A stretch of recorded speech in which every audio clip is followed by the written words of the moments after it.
Makadi, way. How are you doing, everybody? It's been a minute. Let me just address a couple of issues, before we go to Easter. It's already becoming Easter. Chekutanga, I'll be speaking in Zimbabwean language in Shona, but usually I write in English and also in Swedish, so that my Swedish fans can understand. I'm a Swedish citizen, so that's why I always write in Swedish, because I have also a following from Sweden. So chekutanga ndoda kuadresa nyaya yematicha akabuda achirova mwana mubazi mwana akatadza kutuka maticha, but we cannot correct a wrong with the wrong.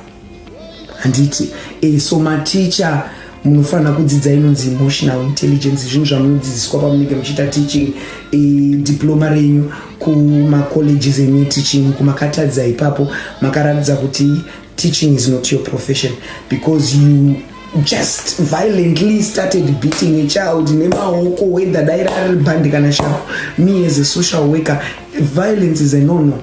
We don't correct unhu hwemwana neviolence. Panotsvagwa amwe ma-alternatives kuti mwana zvaatadza todi headmaster muri mufoni momo, headmaster kana boarding master mwana uyu adai todi atichazotaura naye asvika kuchikoro, mupei pekugara kana kwake kumashure uko, kana kuti musiye akadaro regai achingotaura zvaimi rekodai chete muzotiratidza. Anditika pangadai pakashanda emotional intelligent because teacher, when you go to your colleges, I understand about I'm teaching, but as a social worker you are also taught about conflict resolution. We are taught that. When I did my degree as a social worker, we were taught about conflict resolution, so imimi is also a very, very important pillar yevana munofana kuziya inonzi conflict resolution. Amungawanikwe maticha muchimira muberere muchichinjana zvibhakera nemwana mwana akatadza, but you cannot instill fear mumwana. You need to instill discipline in a very good manner. Zvinozoitawo kuti mwana uyuyu kana achizoexpelewa chikoro panenge pasina kunzi maticha akamuro. Zvino ipapo mwana akanzi aexpelewe chikoro, oraiti mwana akadzingwa chikoro, imi munofana kutodzingwa basa nekuti you also did a wrong.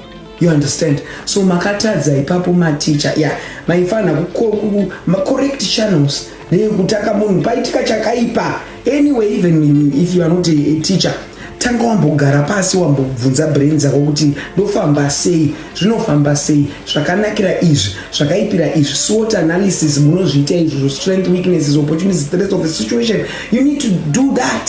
So what is happening? So pakatadzikwa ipapo. But on another note, I want to say this. Kune ma-parents evana kana tichiendesa vana kuchikoro ngatisaexpecte kudzidzisirwa unhu nematicha.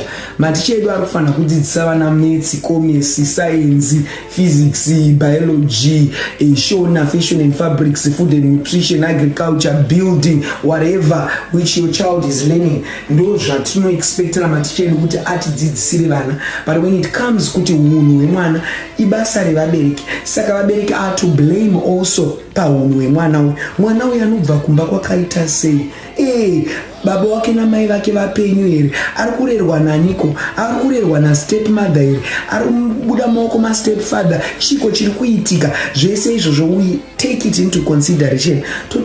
To blame here is the parents or the guardians of the child. Saka ipapo panoda kutariswa kuti vana kana vachiendeswa kuchikoro, vabereki musangopushe vana muchinovaisa mumaoko ematicha, nekuti maticha ari kufanira kudzidzisa vana syllabus, not kudzidzisa vana kuti unofana kurespecta maticha. So ipapo vabereki, you were also wrong, you are wrong, but being said, maticha ndoziva ndofollowa nenyika yese. Maticha akanditarisa, this is a day, or these days are days of social media. Anditika mungadai muchizovhurirwa mikana nemidzimu yenyu makuda unotsvaga mabasa kunze kwenyika. One of the criteria they do these days, they just search your name on social media, whether uripo pa social media kana kuti haupo. Supposedly haupo, but vakomana young teachers vakarowa mwana vakatoflagwa all social media, vakangotype mazita avo, vakutoonekwa kunzi vanoita violent nemastudents, kwakutonyimwa visa, avachaende kuEurope, avachaende kuAmerica. You know, frustration toiziya ndoze mateachers haana kutombostudy teaching, pamwe madhokota chaiwo, pamwe maengineer, but vakashaya basa vamva vangoopta for teaching. You know, inenge iri frustration, but you need to develop kana ndo yatoti emotional intelligence anditi. So we need to look at that matter holistically. Maticha akatadza, yes, but kovabereki they have a duty, vabereki tine duty rekudzidzisa vana vedu hunhu. Anditi then I switched to another matter. Madam boss, ndaiona vanhu muchituka madam boss muchivati married woman haatarisirwe kusunza magaro, chakazodai vedu musadaro kana kozvaita kona ndakangana outfit idise ndakachena kutogadzirira kutomboita timbobuda sevasikana timbonoona kuti kunzi kunei ndatotora early leave kubasa, because pane kwatiri kumboendawo zvedu nevanhu ndiri kuenda navo kuEaster holiday. mazuva chanyanotaurira kuti ndiri kufambidzana nani zvinonetsa. Mbuya wangu, mbuya chari vaimva vati vachiri vapenyu, vaimva vati vakazoshaya, vaimva vati muzukuru unotorwa ndemo ukadzidza kungoyapa zvise. Mbuya chari vaita tatenda zvino chitaura chiwenda saka amai mwana ungotoona malevels, anonzi malevels that you can tell when life has changed. You can tell zvidi kana ng'anga kana muprofita kunzwa kuti tatelechesa akagarika razwana. You can tell, baby girl, baby boy, you can tell. Madam boss ihure kachisvike pa extend yekutambira kuti taira ihure haana chimwe chaanokwanisa kuita kunze kwekutambisa magaro ake achiita basa achiriritira mhuri yake. Halo ari kuriritira mhuri yake. Kova murume wake anoshanda ngona ashandi, ngona anenge akangogara achingotarisa teremundo. Murume mukuru ndo zvavakadzidziswa kwavamunetsiwa izvozvo. Varume kwamunetsiwa havashandi. Saka moblema here taira kuti ari kushandisa, ari kuzunza magaro ake kuna baba asharo kuitira kuti awanewo munhu anomukecho usiku ihwohwo apiwo kana $1,000. Momublema here whether isnake family kana icat family kana ihoi family, hatichanzi dog family, taakunzi hoi family kana kuti homwe family. Ngatisatarisirei taira tichimushungurudza kudaro ana chikoro akasazunza magaro angazunze ichimwe. Tinoda vanhu vanombokufunga vamwe kuti veduwe kochiko. Ngatisamba taitawo moyo wakaoma kudaro. Taira munhu anoriritira mhuri yake. Handi akatombobvisa nhumbi yanduna muchaziya, akambobvisa MP wekuchegutu akapoita nhumbi yanduna ndiye kwacho achitsvaga kurarama. Ndo zvinoita upenyu. Munhu unotofanira kushandisa brain kuti handina chikoro ndodii. So please let Tyra be. I might not be a fan of Tyra, but on this one I stand with her.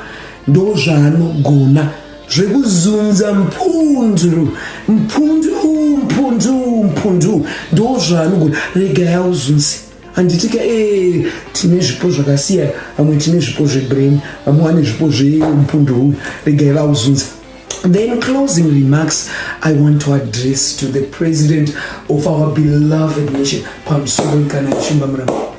Sekuru wangu, taurai nevanhu veZANU-PF vachirega kuita violence. Nekuti hatichadi kuti regime yenyu ifanane neyeMugabe.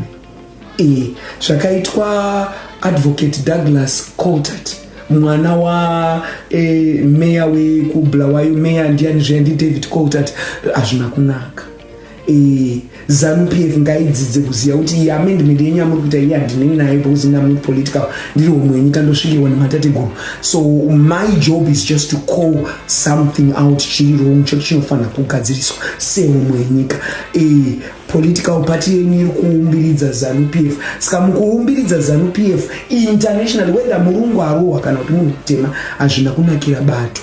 Zvinokushayisai maopportunities akawanda. Anditika aiwa naiwo muve neEaster yakanaka. I love you so much. God bless you. Makandikoshera mufunge.